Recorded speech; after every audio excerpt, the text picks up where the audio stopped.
So in lots of my videos I've been harping on about junk books and junk modelling and having these boxes for your children. So in Playwork we love loose parts. So loose parts are things that have open-ended play opportunities. So they can be tyres, ropes, cardboard, planks of wood. Now obviously that is not ideal in your house and not everyone has that space. And different things will work for different people in different households. So I've just come up with some ideas for loose part boxes. These could just be left around in your house in an area, and children can just use them to play and create and have some free time.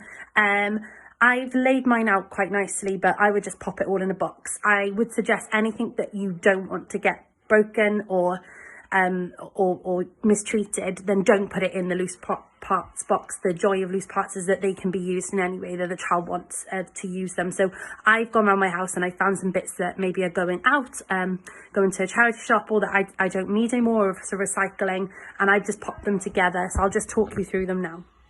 So again, I've laid mine out quite nicely, but I would normally just pop this in a box. So depending on your child and what works for your house, some of these objects may not work for you in your house.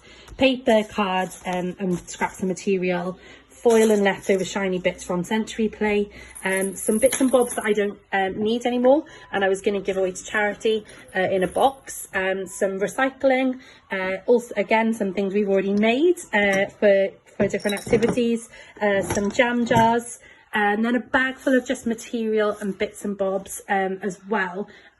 This should provide loads of opportunities for your children to explore play themselves.